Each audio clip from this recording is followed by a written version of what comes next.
Bonjour à toutes et à tous, bienvenue sur KTV, Kwezi FM, le 106.9 pour ce temps de parole, toujours en direct à la radio et à la télévision. On est heureux de les recevoir sur ce plateau. On a avec nous, pour parler rugby évidemment, le président de la Fédération Française de Rugby, Bernard Laporte, il est avec nous. Bonjour Bernard. Bonjour.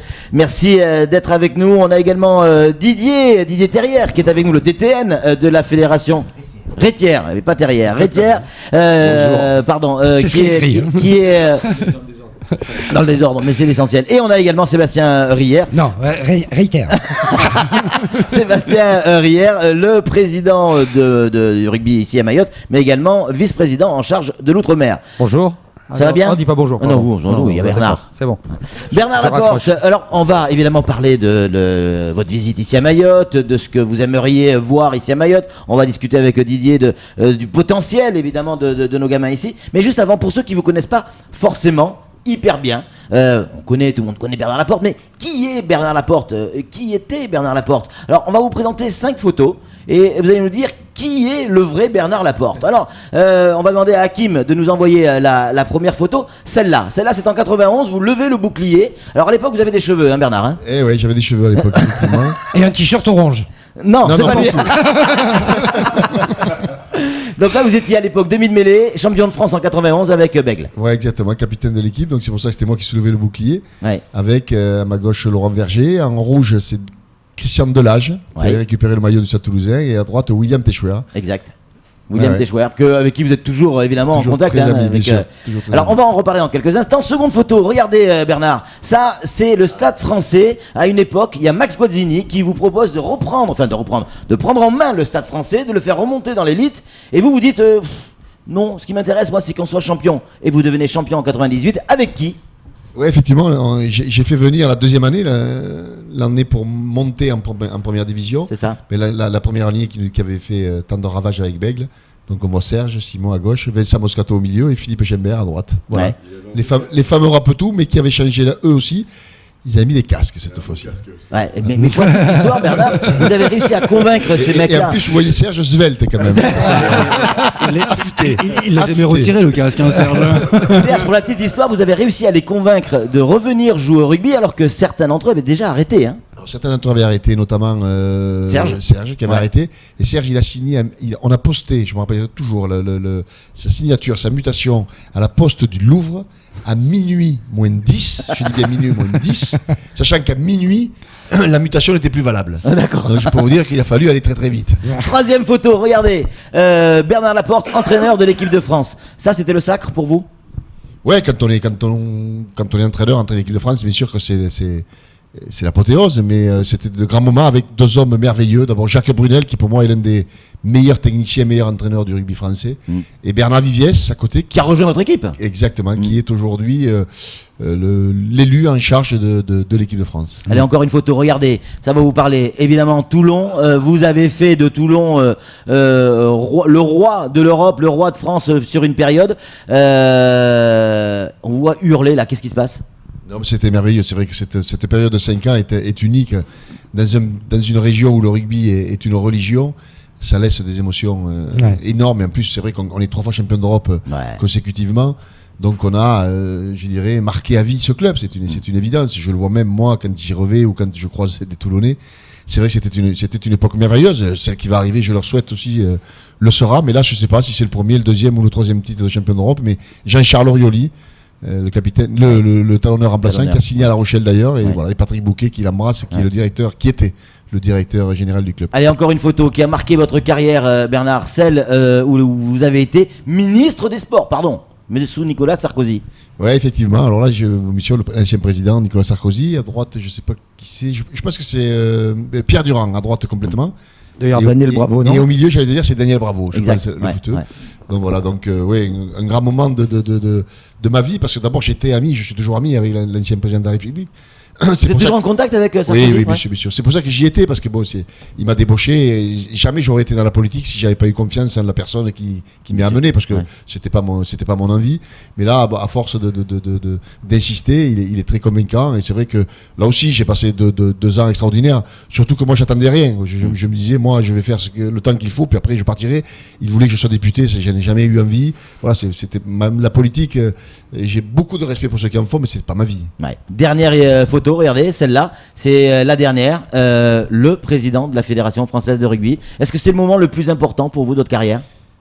Je ne sais pas si c'est le plus important, mais c'est un moment important, effectivement. D'abord, c'est 15 mois de campagne où on s'engage en se disant c'est difficile à tomber un président sortant, surtout dans les fédérations, et vu le mode de scrutin qui était en place.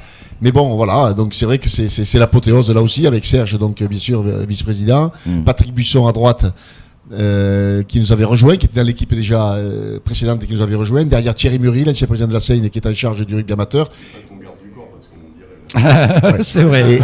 Et à gauche, Maurice Buzy-Pucheux. À gauche. Pas la buse. Dis la buse. Allez Bernard, on va parler donc de toutes ces photos. C'est quoi la plus importante pour vous? C'est qui Bernard Laporte de tout ce qu'on vient de voir là? La plus importante, c'est la première. C'est quand tu joues que c'est le plus important. Après, quand tu es entraîneur, à certains moments, tu as des sentiments d'impuissance. Celle-là, c'est là quand vous êtes champion de France. Oui, comme dit certains, celle-là, le mur, on l'a construit, quoi. On est sur le terrain, on sue, on n'est pas dans la tribune à dire il faut faire ça, il faut faire ça. Quand tu réalises les choses, c'est quand même 100 fois plus beau.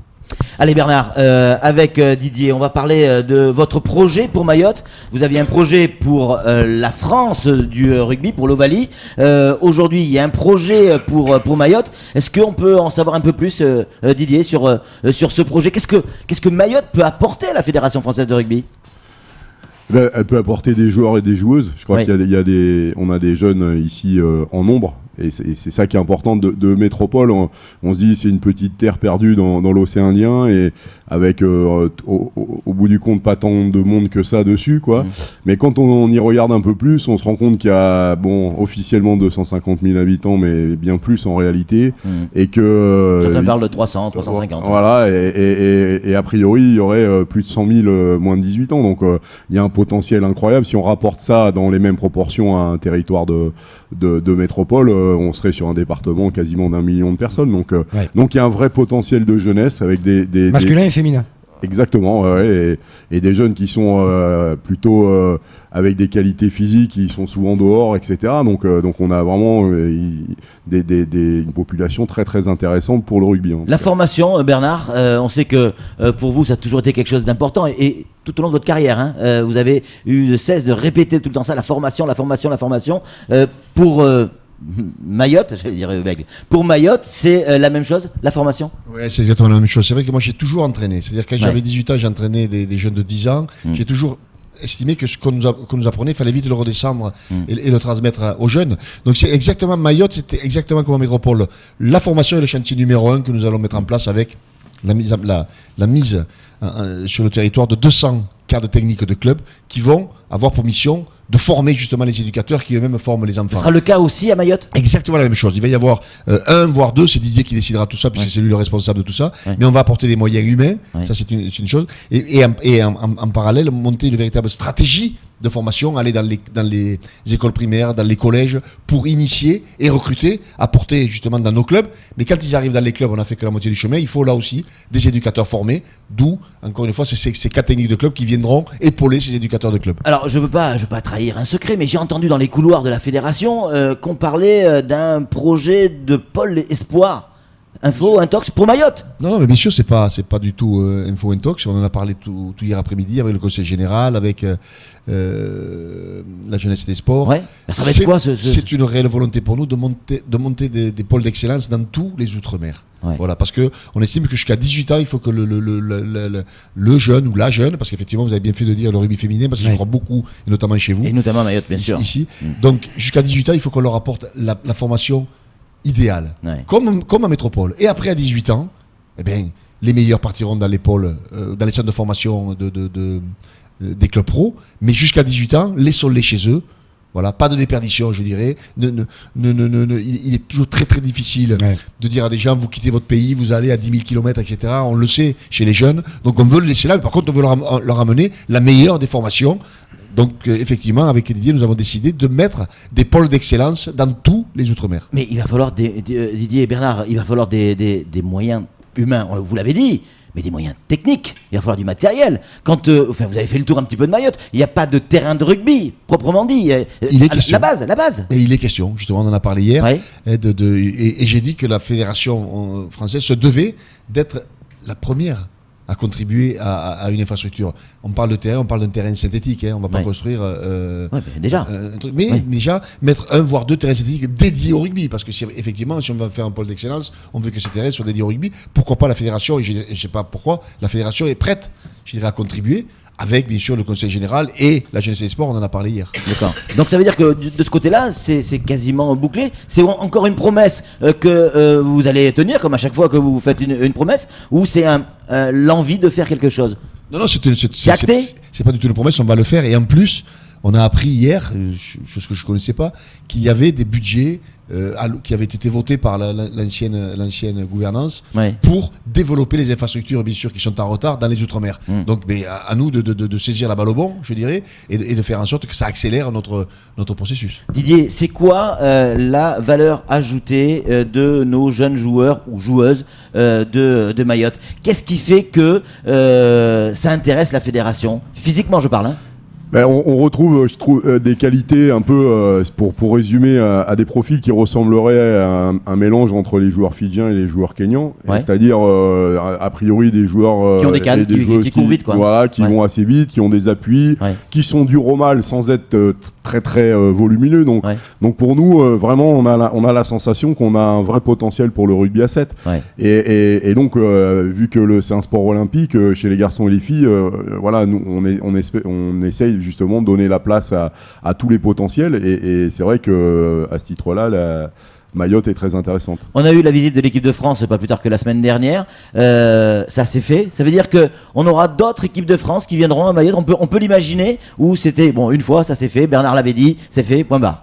Non, je crois pas. Je crois que ce qu'a dit Bernard, c'est que c'est une vraie politique qui a été mise en place en direction des Dom-Tom. C'est pas un coup en disant voilà, on vient, tout le monde est content, et puis ils nous reverront dans 10 ans plus tard, et puis toutes les promesses données n'auront pas été tenues. Non, on rentre dans un vrai processus, un vrai travail en commun avec Sébastien et son comité. Le pôle espoir, il va pas voir jour demain. C'est un processus qui va s'enclencher sur 3-4 années. On va lancer des sections sportives dans les collèges le plus rapidement possible. Il y en a une qui va ouvrir à la rentrée, et on va essayer d'en avoir une dans le nord, une dans le centre et une dans le sud, et puis sur les collèges, et puis ensuite on va monter en puissance avec le lycée pour derrière pouvoir ouvrir ce pôle espoir, avec l'objectif pour nous, on espère pour les Jeux Olympiques en 2024, peut-être avoir un garçon ou une fille de Mayotte en équipe de France à 7. C'est ça l'objectif. Ça vous fait rêver, ça, Bernard, en tant qu'ancien joueur, entraîneur, homme de terrain? Parce que, ok, président de la fédération, mais on connaît votre parcours. Bien sûr que ça me fait rêver. Et pour l'anecdote, j'ai été chez Marie-Agnès, donc la secrétaire générale adjointe qui est parmi nous là aujourd'hui. Et j'ai été entraîné à côté d'Angoulême il y a un mois et demi ou 2 mois. Et je suis tombé sur 3 filles au milieu des garçons, mais d'un talent, vous ne pouvez pas vous imaginer. J'ai dit, mais qui sont ces filles et d'où elles sortent? Elles viennent de Mayotte. Ah ouais? Ça m'a choqué, elles viennent de Mayotte. Alors ce sont des gens qui sont, bien sûr les parents, qui sont arrivés il y a une dizaine d'années, je crois, de mémoire, 10-15 ans, qui sont arrivés à côté d'Angoulême. Mais il y en a, elles sont nombreuses apparemment, il y a une véritable... de nombreuses familles, et ces filles, mais d'un talent, mais douées, c'était incroyable. Et j'ai dit, mais c'est pas possible ça. Si ces filles, elles continuent, je vous le garantis, je suis un homme de terrain, effectivement, c'est l'équipe de France assurée. Tellement j'ai été surpris par la technique et par le physique de ces filles, qui a 14-15 ans, allaient plus vite que les garçons, étaient aussi forts qu'eux, et d'une technique individuelle hors norme. Donc ça veut bien dire que le potentiel existe. Donc un Mahorais ou une Mahoraise en équipe de France, c'est possible. Sébastien, quand on entend ce que vient de dire Bernard, juste après on va parler sport de très très haut niveau avec l'équipe de France, mais ce qu'il vient de dire là, c'est quoi? Ça veut dire merde, tout le boulot qu'on fait, ça sert à quelque chose, quoi. Ah oui, bien sûr. C'est ça. Bien sûr, le boulot sert et le boulot va servir, parce que je pense que l'avenue de l'équipe de France, de Bernard, de Didier, de Marie-Agnès, dans cette semaine, je pense, ça a redonné de l'essence à tout le monde à tout le monde du rugby de Mayotte pour au moins 5 ans. Ouais. Là, c'est une petite pile atomique qu'on nous a mis dans le dos. Hein. on n'est pas près de lâcher. Dans le dos. Dans le dos, là. Et donc, voilà, les gens qui étaient là hier soir, les bénévoles, les éducateurs, tout le monde est regonflé à bloc. Ouais. On sait qu'il y a du potentiel, on le sait depuis longtemps. Voilà, on va faire les choses qu'il faut pour que ces projets aboutissent en collaboration avec la Fédé, avec le Conseil Général, avec l'État. Je pense que le vice-rectorat, bien sûr, tout le monde est à fond derrière ce projet. J'espère qu'il pourra aboutir. Bernard, à la Fédération Française de Rugby, il y a une locomotive, elle s'appelle l'équipe de France. Elle est passée par Mayotte. La Réunion, elle est en Afrique du Sud, en partie. Oui, en Afrique du Sud, ça y est, elle y est. Elle a du mal, cette équipe de France. Alors, elle joue plutôt bien, mais elle a du mal à gagner. Qu'est-ce qu'on peut espérer de cette tournée en Afrique du Sud ? Gagner des matchs, bien sûr, parce que l'équipe de France, elle doit gagner, et comme tu disais, elle ne gagne pas assez. Oui. Ça fait 7 ans que l'équipe de France n'a rien gagné, donc jouer mieux, c'est bien, mais tôt ou tard, il faut gagner. C'est une évidence. Et en plus, tu as dit à juste titre que c'est notre locomotive, c'est notre vitrine, l'équipe de France. Une équipe de France qui ne gagne pas, c'est une fédération qui souffre. Donc elle doit gagner, elle doit être belle, elle est belle, elle joue bien, elle plaît, mais il faut qu'elle gagne, autrement, tôt ou tard, elle va déplaire. Ouais. Donc je crois que cette tournée tombe bien. Face à une équipe d'Afrique du Sud en pleine reconstruction.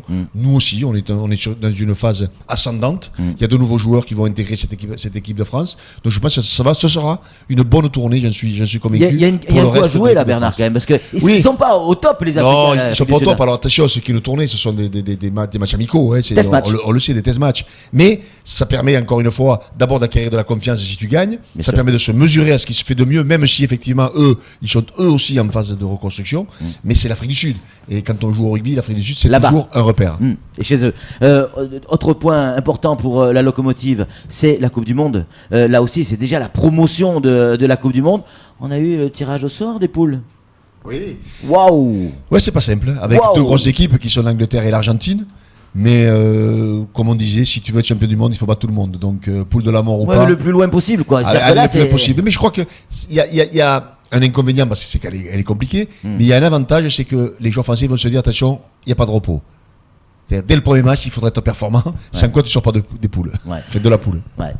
Didier, un mot là-dessus ? On a un petit signe, c'est que les moins de 20 ans étaient dans la poule avec l'Afrique du Sud et l'Argentine, et a priori, ils vont sortir. Donc, ils ont battu l'Argentine difficilement 26-25, mais voilà, peut-être qu'il y a un petit signe encourageant. Bernard, c'est la fin de cette émission. C'est la fin du temps de parole. De ce temps de parole. Si vous aviez un mot à dire aux Mahoraises et aux Mahorais, du monde du rugby évidemment, ça serait quoi aujourd'hui sous forme de conclusion ?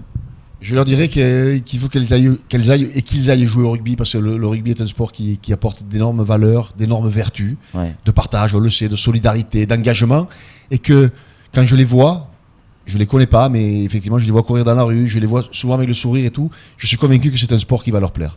Bernard Laporte, Didier, Sébastien, merci beaucoup d'être passés sur ce plateau, d'avoir répondu à nos questions. C'est tout pour ce temps de parole un peu long. Tout de suite, la suite de nos programmes.